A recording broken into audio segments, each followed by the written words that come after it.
তে হয় আনন্দ দিয়ে। কারণ গত 15 বছর ধরে যে শাসন ছিল দেশে, এটার প্রধান বৈশিষ্ট্য হচ্ছে এটা মোটের উপর অগণতান্ত্রিক, মানে নির্বাচনবিহীন ছিল। তে হয় তার মানে প্রজাতন্ত্র যাতে আমরা বাস করি, এটার ভিত্তি হচ্ছে জনগণের ইচ্ছা, যাকে আমরা সার্বভৌমত্ব বলি। তো সে জনগণের ইচ্ছা যদি যে কোনোভাবে ছলে বলে বা কৌশলে অবহেলিত হয় বা পদদলিত হয়, যেটা আমাদের ক্ষেত্রে হয়েছে, তখন মানুষের মনে বিক্ষোভ জন্ম নেয়। এর মানুষ মনে করে তার অধিকার বঞ্চিত হয়েছে। মানুষের অধিকারের মধ্যে সবচেয়ে বড় অধিকার হচ্ছে তার সামষ্টিক অধিকার, যেটা গ্রিক ভাষার খারাপ ইংরেজি অনুবাদে পলিটিক্যাল রাইটস বলে। Man is a political animal, মানে মানুষ পলিটিতে বাস করে, এই অ্যানিমাল। তো সেই অধিকারটা যদি না থাকে আপনার, তাহলে আপনি মনে করবেন যে আপনাকে চরম অপমান করা হয়েছে।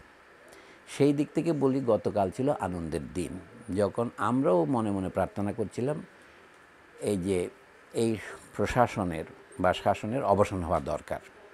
কিন্তু আজ পর্যন্ত 24 ঘন্টাতে যে আপনি বললেন, এখনও কিন্তু শাসনের অবসান হয়নি। প্রধানমন্ত্রী পদত্যাগ করেছেন এবং আপনাদের সহযোগী পত্রিকার ভাষায় বিদায় হয়েছেন।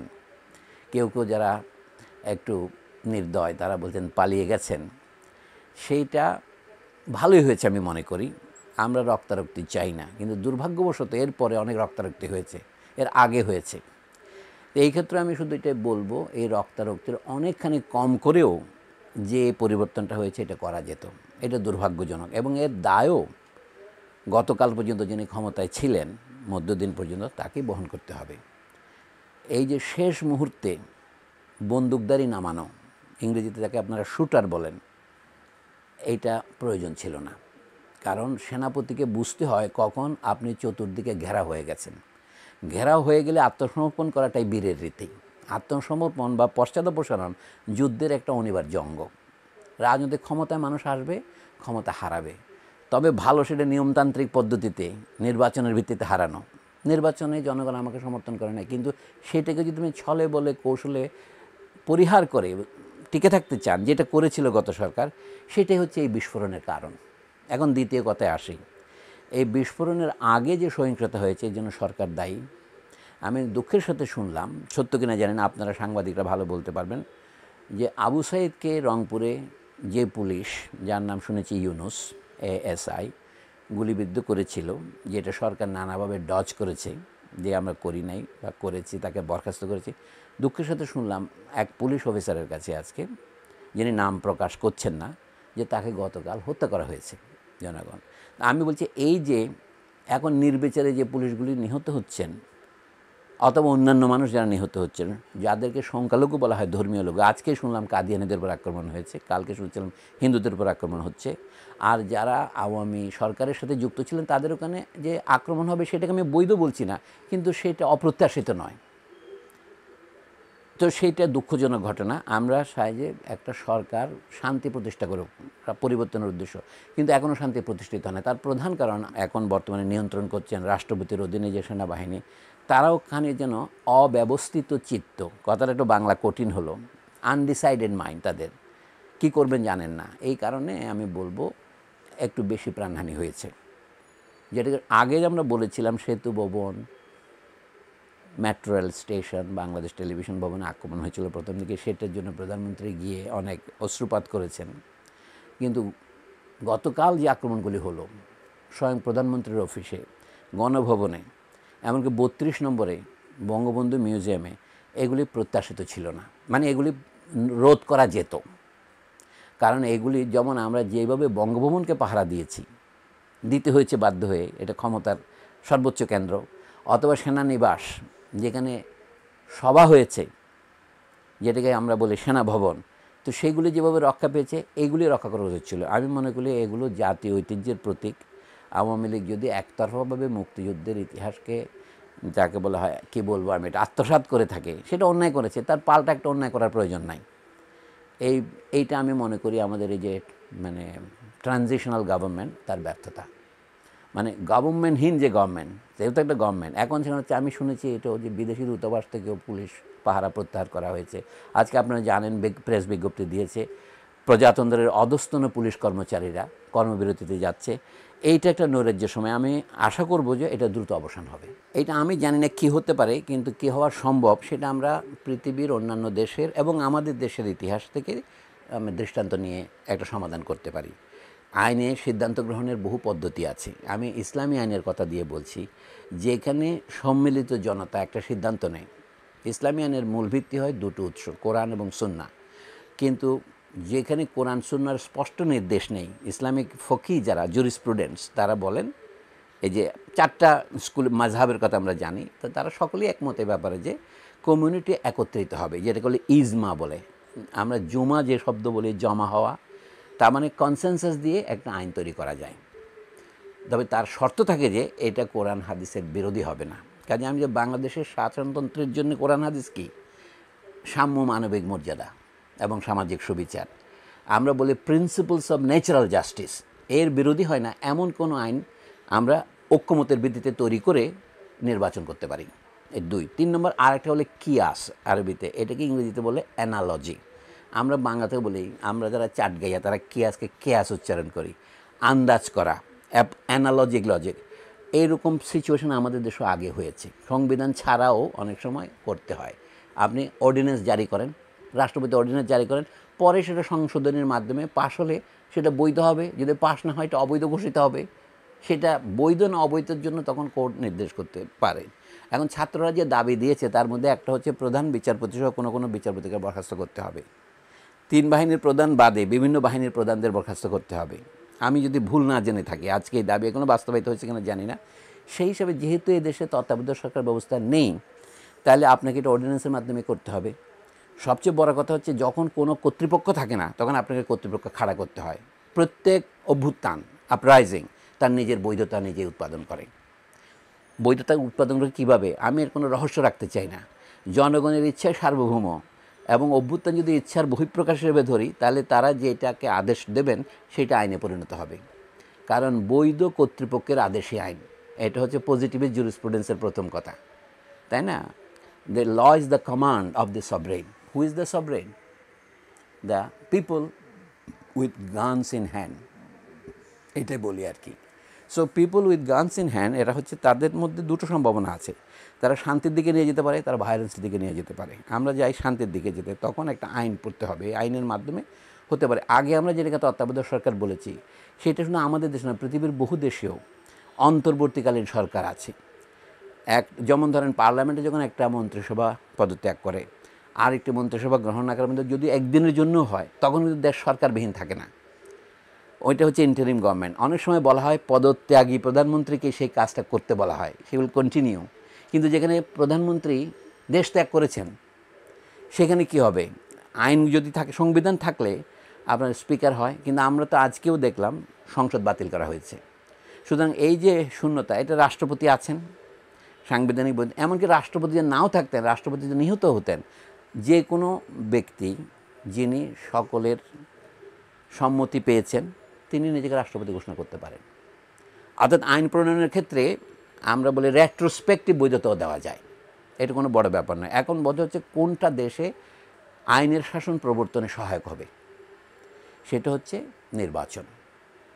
যে কোনো ফর্মের নির্বাচন ছাড়া যেই সরকার হবে সেটা হবে প্রভিশনাল। আমরা বলতে পারি, যেমন বিপ্লবের সময় হয় কি, বাংলাদেশে যে সরকার কলকাতায় গঠিত ছিল, এর নাম, এটা প্রবাসী সরকার নয়, প্রভিশনাল গভর্নমেন্ট অফ বাংলাদেশ। কারণ ওর যে ইলেকশন হয় না, ইলেকশন হয়েছিল পাকিস্তানের পার্লামেন্টের জন্য। পাকিস্তানের পার্লামেন্টে যে বাংলাদেশের সদস্যরা নির্বাচিত হয়েছিলেন, প্রাদেশিক এবং কেন্দ্রীয়, তাদের উভয়কে মিলিত করে, এটা তো একটা সিদ্ধান্ত, যে সিদ্ধান্ত তারা তাদের মধ্যে মেজরিটির মতের ভিত্তিতে, এটা ফিকশান, কিন্তু প্রভিশনাল গভর্নমেন্ট হয়, অস্থায়ী গভর্নমেন্ট। এমন আলজেরিয়ার বিপ্লবের সময় দেখেন, ওইটাকেও বলতে প্রভিসওয়ার, provisional revolutionary government of Algeria, তাই না? তো এই জন্য বলছি যে এটা আমাদের এখন ধরেন কিছু নেই, ধরেন আমি যুদ্ধে আছি, তার মানে প্রভিশনাল গভর্নমেন্ট লাগবে না। তো সুতরাং এটা কোনো বড় ব্যাপার না। এগুলো হচ্ছে উকিলদের যুক্তি। উকিলদের প্রতি শ্রদ্ধা রেখে বলছি, উকিলরা অনেক সময় কুযুক্তি দেন, ইংরেজিতে বলে sophistry. We need sophisticated argument, not sophistry. এটা কোনো সমস্যা নয়। বা সমস্যা হচ্ছে এই সরকারের মেয়াদ কত হবে, এটা গুরুত্বপূর্ণ প্রশ্ন। সাধারণত প্রভিশনাল গভর্নমেন্টের মেয়াদ, মানে যেগুলো যুদ্ধবিহীন প্রভিশনাল গভর্নমেন্টের মেয়াদ 3 মাস হয়। কিন্তু 3 মাসকে যদি কেউ 4 মাস করতে চায়, তাকে বাধা দেওয়ার কে আছে? 6 মাস করলেও বাধা দেওয়া যাবে না। যদি এটাকে আপনি আরও দীর্ঘায়িত করতে চান, তাহলে তাদের আরেক ধরনের সম্মতি লাগবে। এই জিনিসগুলো স্পষ্ট নয়।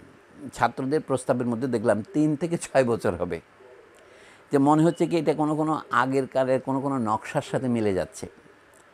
তবে আমার মনে হয় প্রভিশনাল গভর্নমেন্টের মেয়াদ যত কম হয় তত ভালো। এই আন্দোলনকে যারা সফল করেছেন, ধরেন আন্দোলনে যারা বিপ্লবী সংস্থা থাকে, এই আন্দোলনের বৈশিষ্ট্য হচ্ছে কি কোনো স্থায়ী বিপ্লবী সংস্থা নয়। তাদের প্রভিশনাল রেভলিউশনারি কোঅর্ডিনেশন কমিটি আছে, যারা এই জন্য নাম দিচ্ছে সমন্বয়কারী। Coordinators, there cannot be coordinators unless there is a coordinating committee. তার সদস্য সংখ্যা 158 হোক বা 6 জন হোক, তো তাদের প্রতিনিধিত্বের ব্যবস্থা করতে হবে। আগের সংবিধানে এটা ছিল না।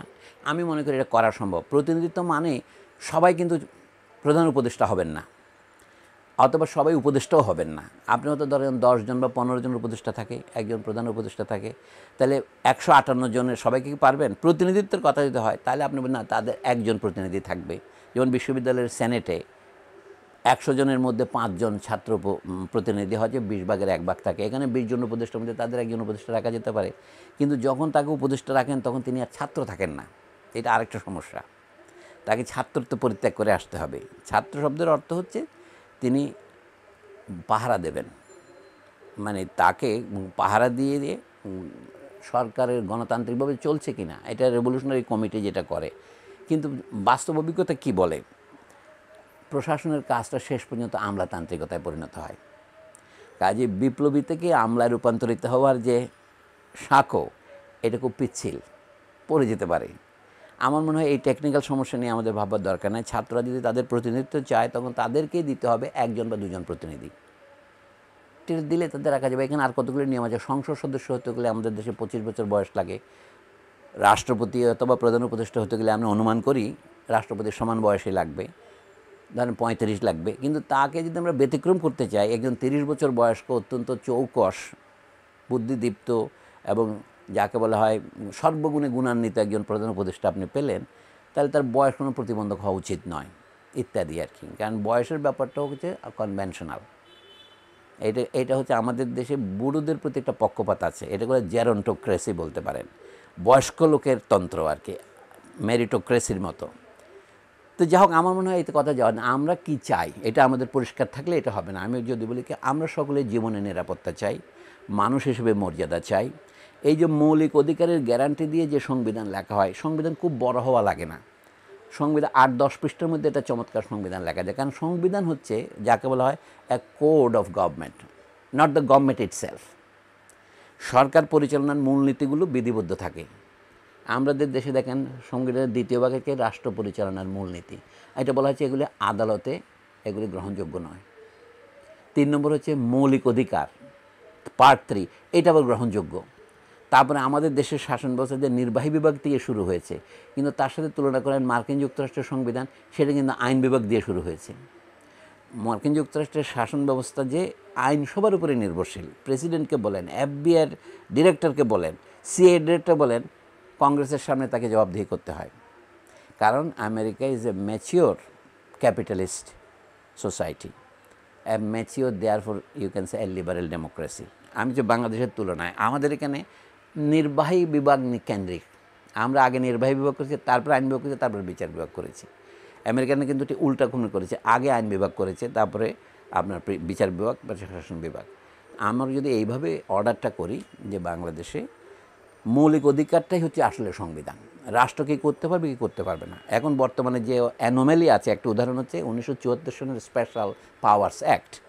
এইটা সংবিধানের মূলনীতির সাথে সংঘাতপূর্ণ। এই জন্য যে সংবিধানে বলা আছে কাউকে বিনা বিচারে একটা নির্দিষ্ট সময়ের বেশি আটক রাখা যাবে না, তাকে আদালতে হাজির করতে হবে। কিন্তু স্পেশাল পাওয়ার্স অ্যাক্ট আপনাকে ক্ষমতা প্রথমে 120 দিন, আগে বোধহয় 6 মাসও ছিল, এটাকে আবার 120 দিন বাড়াতে। কে পারবেন? একজন ফার্স্ট ক্লাস ম্যাজিস্ট্রেট, জেলা ম্যাজিস্ট্রেট ধরেন, ডিসি। তো এই জিনিসটা সংবিধানের স্পিরিটের বিরোধী। এরকম আরও বহু জিনিস আছে, অসংখ্য আমি বক্তৃতা বাড়াতে চাই না।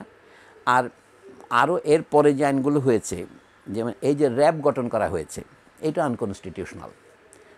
এটা মওদুদ সাহেব করেছেন, আমার মনে আছে, তিনি পার্লামেন্টে বক্তৃতা দিয়েছেন, আমি রেডিওতে শুনছিলাম গাড়িতে যাইতে যাইতে। না আমি জানি যে এটা একটা প্রলয় নিয়ে আসছে, এটা সংবিধানকে লঙ্ঘন করা। দেখেন কি সুন্দরভাবে আওয়ামী লীগ এটা রক্ষা করেছে। আবার একইভাবে 1974 সনে আওয়ামী লীগ গভর্নমেন্ট জাস্ট বাকশাল গঠনের আগে এই আইনটা করে, স্পেশাল পাওয়ার্স অ্যাক্ট। সেটা কিন্তু পরবর্তী কোনো সরকার, জিয়া সরকার, এরশাদ সরকার, বিএনপি সরকার, তত্ত্বাবধায়ক সরকার আওয়ামী লীগকে বাতিল করে না, কারণ যেটা লাগে। কারণ আমাদের এখানে জনগণের অধিকারের উপর রাষ্ট্র প্রতিষ্ঠিত নয়, রাষ্ট্র প্রতিষ্ঠিত কোয়ার্সিভ পাওয়ারের উপর। কিছুটা কোয়ার্সিভ পাওয়ার ছাড়া কোনো রাষ্ট্র চলে না, এটা আমি মেনে নিয়েই বলছি। এটা কিন্তু সাংঘাতিক। কাজে নতুন যে সংবিধান হবে তাতে যদি বলে বিনা বিচারে আটক, ক্রস ফায়ার, গুম, এগুলিকে চরম অবৈধ ঘোষণা করতে হবে। যেমন ত্রয়োদশ সংশোধনীতে যারা জোর করে অভ্যুত্থান করে ক্ষমতা দখল করবে তাদের মৃত্যুদণ্ডের বিধান রাখা হয়েছে, সর্বোচ্চ বিধান রাখা হয়েছে। এগুলি বিষয়ে রাখা হয় নাই কেন? যদি সত্যিকার এটা প্রজাতন্ত্র আমরা চাই, তাহলে আমাদের মানবিক যে মৌলিক অধিকার, এখন এনজিওদের কল্যাণে আন্তর্জাতিক তথাকথিত ইম্পেরিয়ালিজম এখন নতুন নাম নিয়েছে, ইন্টারন্যাশনাল কমিউনিটি। তো তারা কি বলে? তারা বলে মানবাধিকার। কিন্তু মানবাধিকার কথাটা খারাপ নয়, তলে তলে একটা চোরাই এবং ছিনতাই হয়ে গেছে, এটা কি বুঝতে পারছেন? হিন্দিতে চুরাই বলে আর কি। হ্যাঁ, আপনি এক পুরো জীবন চুরাই করেছেন এখানে, সেটা কি নাগরিক অধিকারের কথাটা হারিয়ে গেছে। এমনকি 70-এর দশকেও আমরা সিটিজেন্স রাইট বলতাম, নাগরিক অধিকার রক্ষা সমিতি হতো, ভারতেও হয়েছে, আমাদের বাংলাদেশেও হয়েছে। এবং মধু আহমদ ঘটনাচক্রে এই নাগরিক অধিকার কমিটির সচিব ছিলেন। আমাদের এই নানা দিক থেকে যে অধিকারগুলো আমাদের হারিয়ে ফেলেছি আমরা, এগুলি পুনরুদ্ধার করা হচ্ছে এখন প্রথম কাজ। সোজা কথায় প্রজাতন্ত্র গড়ে তুলতে হলে দু কাজ করতে হবে আমাদের।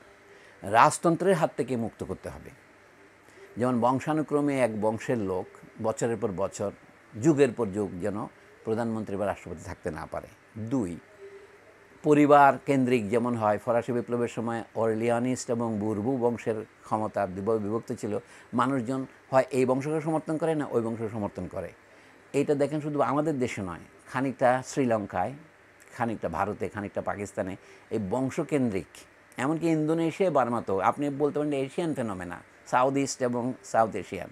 এটা থেকে আমাদের মুক্তির একটা পথ থাকতে হবে। এটা হলো প্রথম কাজ, রাজতন্ত্র থেকে সত্যিকারের প্রজাতন্ত্র তৈরি করা। তার 2 স্টেপ, যে কোনো ব্যক্তি ধরেন একাধিক টার্মের বেশি যেন প্রধানমন্ত্রী না থাকেন, তাহলে হচ্ছে কি ক্ষমতার কেন্দ্রীকরণ কিছুটা কমবে। এটা কিন্তু কোনো সমাধান নয়, কিন্তু আসল কথা হচ্ছে কোনো ব্যক্তিকেই তার ভোটাধিকার থেকে বঞ্চিত করা যাবে না। ভোটাধিকার মামলা করে প্রতিষ্ঠা করা যাবে। যেমন ধরেন আমি একটা উদাহরণ দিয়ে থাকি জনগণের বোঝার জন্য। ব্যাংকে সবাই অ্যাকাউন্টে টাকা রাখেন, আপনি আপনার নম্বর টিপে অথবা টিপসহি দিয়ে অথবা স্বাক্ষর করে টাকা তোলেন, কোনো না কোনো পদে করতে হয় তো আপনাকে। তো ভোটটা এইভাবে দেওয়া যাবে না কেন? আপনি ন্যাশনাল আইডি ছাড়া, পাসপোর্ট ছাড়া বিদেশ যেতে পারেন, ইমিগ্রেশন পার হতে পারেন। ভোট দেওয়াটা ইমিগ্রেশনের মতো করলেই হয়, যে everybody will be given a passport. সেই যে ভোট দিয়ে সেটা সিল দেওয়া হবে, এবং যে কেউ গিয়ে বলে কি আমি ভোট দিতে পারি না, যেমন সিল নাই আমার বোঝে, তাহলে তো সমাধান। অর্থাৎ ভোট দেওয়াটা যদি গ্যারান্টি করতে পারেন এবং সংবিধানে যদি এই প্রয়োজনীয় পরিবর্তন আনতে পারেন, তাহলে আমি মনে করি দেশে অনেক শৃঙ্খলা ফিরবে। আর দ্বিতীয় মুক্তি নিতে হবে, সেটা হচ্ছে প্রজাতন্ত্রে যদি একবার আপনি যে কোনো কামে পুলিশ বিভাগে অথবা আমলাতন্ত্রে সিভিল শাখায় ক্ষমতা পান, আপনি রাজা হয়ে যান। আপনি তো রাজকর্মচারী ছিলেন, কিন্তু রাজকর্মচারী রাজা হিসেবে যে জনগণের উপর অত্যাচার চালায়, এটা বর্তমান লোকেরাই বলছে আমাদেরকে। সেটা রোধ করার উপায় কী? অর্থাৎ তারা জনগণের সেবক না হয়ে জনগণের উপর প্রশাসক হিসেবে আসে, তাই না? আগে ব্রিটিশ আমলে একটা নাম ছিল কি, জেলার সর্বোচ্চ কর্তার নাম ছিল কি ডিসি। ডিসি মানে কি ছিল? District collector. কি কালেক্ট করতেন উনি? রেভিনিউ কালেক্ট করতেন। পরবর্তীকালে এই যে জনগণের উপর যে fraud, perpetration of a fraud on the people comes through language. UP যেমন ইউনাইটেড প্রভিন্সকে উত্তরপ্রদেশ করা হয়েছে ইউপি রাইখা ভারতে, আমাদের এখানে করে কি ডেপুটি ডিস্ট্রিক্ট কালেক্টরকে ডেপুটি কমিশনার বানানো হয়েছে। আমি যে এটা প্রতীকী, সব ক্ষেত্রে তাই হচ্ছে আমাদের এখানে। তো এইটা যদি আমরা রোধ করতে পারি, আরেকটা গণতন্ত্রায়ন হবে। 100 দরজা খোলা আছে, বোঝা হচ্ছে না? ঢোকার পথ একটা, এখানে বের হওয়ার পথ 1000টা। আমি একটা পুরনো ম্যাটাফোরকে ঘুরিয়ে বললাম, উল্টা করে বললাম, বলা হচ্ছে বঙ্গদেশে ঢোকার 1000 রাস্তা আছে। এত ধন সমৃদ্ধ দেশ যে এখান থেকে এসে কেউ যেতে চাইতো না, মুঘল আমলের হওয়ার তার আগের কথাই। হ্যাঁ, তো বলছিল কি এখান থেকে বের হওয়ার একটিও রাস্তা নেই। আমি উল্টা করে বলি, অভ্যুত্থান করার রাস্তা একটাই, জনগণের নিজের হাতে ক্ষমতা গ্রহণ করার জন্য অনেক ত্যাগ স্বীকার করতে হয়, অনেক প্রাণ দিতে হয়, অনেক মুক্তিযুদ্ধ করতে হয়। তবে আমি এত বেশি ম্যাটাফোর পছন্দ করি না। এটা আমাদের দ্বিতীয় স্বাধীনতা। আমাদের স্বাধীনতা একটাই, আমার ঘর থেকে কেউ আমার ঘরে চুরি করে চলে গেছে, আমি আমার ঘরে আসি, এটা আমার দ্বিতীয় ঘর বলবো নাকি? এটা প্রথম ঘরেই। বাংলাদেশের বর্তমান রাষ্ট্রের ভিত্তি হচ্ছে 1971-এর মুক্তিযুদ্ধ, সেইটা ভুলে গেলে চলবে না। আমরা এখন যেটা লাভ করেছি তাহলে সেটা কি? আমার ঘরে ডাকাত ঢুকে বসেছিল, আমি তাকে বের করে দিয়েছি, ঘরটা আমারই আছে, আমি এই ম্যাটাফোরই ব্যবহার করবো। এখন আমি যে পালাবার রাস্তা হাজারটা কোথায়, পদে পদে বেইমানি হতে পারে, পদে পদে হতে পারে। যেমন ফ্রান্স ফানোর বই আপনি পড়েছেন, অন্যরা না পড়লেও বলবেন, র্যাচেট অফ দ্য আর্থে তিনি লিখেছেন, যেটাকে যে চ্যাপ্টার ইংরেজিতে বলে পিটফলস অফ ন্যাশনাল কনসাসনেস, 3 নম্বর অধ্যায়। ফরাসি ভাষা থেকে সরাসরি অনুবাদ করলে হয় মিস মেকোনাসন্স, কথাটার মানে হচ্ছে মিস রিকগনিশন, মানে ব্যাড আন্ডারস্ট্যান্ডিং। পিটফলস মানে আমাদের ভুল বুঝাবুঝি কী, মানে বলছি কি ন্যাশনাল কনসাসনেসের মধ্যে যে হয় আমাদের ভুল বুঝাবুঝিটা হচ্ছে এখানে যে এক নেতা এক দেশ স্লোগান দেওয়া যাবে না। মুক্তিযুদ্ধ কোনো নেতার একক কীর্তি নয়, কোনো নেতার কীর্তিকে অস্বীকার করার জন্য বলা হচ্ছে না। বহু মানুষের অংশগ্রহণে যে মুক্তি সম্ভব হয়েছে সেটাকে অস্বীকার করা ঠিক নয়। গত আওয়ামী সরকারের সবচেয়ে বড় অন্যায় যেটা হয়েছে এবং যেটাতে আমরা সকলে মাথা নত করে মনে করেছি, সেটা হচ্ছে সমস্ত কৃতিত্ব শুধু আওয়ামী লীগের বলে দাবি করা, সমস্ত কৃতিত্ব শুধু বঙ্গবন্ধুর বলে দাবি করা। এটা যেটা ডাহা অসত্য, সেটার বিরুদ্ধে আমরা কেউ প্রতিবাদ করতে পারিনি। এখন সেটা প্রতিবাদ যদি করি তাহলে মনে হবে যে আপনি মনে করেন যে আমাদের বিপ্লবের ফলাফল কখনো হাতছাড়া হবে না। এই একটা উদাহরণ দিচ্ছি, কোনো এক নেতার উপর নির্ভর না করা। এবং এখন যেন অভ্যুত্থান যারা করেছেন ছাত্ররা, এখন তারা যদি ধরেন কথায় কথা বলেন লাইসেন্স পারমিটের ব্যবসা শুরু করেন, তাহলে এইখানে তার যে কীর্তি অভ্যুত্থান সফল করার ক্ষেত্রে, সেইটার জন্য আপনি তাকে দুর্নীতিগ্রস্ত করতে পারবেন না, তাকে আইনের শাসনের অধীনে আসতে হবে। তো এই কথাগুলো আমার মনে হয় আস্তে আস্তে আমরা আরও আলোচনা করতে পারবো। আমার বক্তব্য হলো অনেক পথ আছে, পথটা কোথায়? আমাদের এই যে রাজনৈতিক অধিকারহীনতার পিছনে একটা বড় কারণ, যেটা আমরা অ্যাড্রেস আমার আলোচনায়ও করি নাই, সেটা হচ্ছে দেশে এখন সম্পদ সঞ্চয়নের নতুন ধনী হওয়ার যে পথ খোলা আছে, সেটা হচ্ছে আইন বহির্ভূত। কার্ল মার্কস এবং অ্যাডাম স্মিথের ভাষায় প্রিমিটিভ অ্যাকিউমুলেশন অফ ক্যাপিটাল, এটাই হচ্ছে, যার মানে যেটা আইনের পেছনে, আইনের বাইরে, behind and beyond the law, এটা হচ্ছে প্রিমিটিভ প্রিমিটিভ মানে হচ্ছে অরিজিনাল অ্যাকিউমুলেশন। এটা জার্মান থেকে অনুবাদ করা, উরস্প্রুংলিশে আকুমুলেশন, এর মানে হচ্ছে অরিজিনাল। উরস্প্রুং মানে জার্মান ভাষায় আদি স্প্রিং আর কি, অভ্যুত্থান। ইংরেজি অনুবাদের দুর্ভাগ্যবশত এটা প্রিমিটিভ হয়ে কিন্তু আদিমকাল মনে হয়। It is taking place every day, it's a very modern system but call primitive. তো সেই জন্য আমাদের মূল কথা এটা আমরা অ্যাড্রেস করতে পারছি না। এই যে বিপুল সম্পদ, যার ফল হচ্ছে এই অভ্যুত্থানের পিছনের কারণ কি? শুধু ভোটাধিকার বঞ্চনা নয়, এটা হলো সম্পদেরও বঞ্চনা।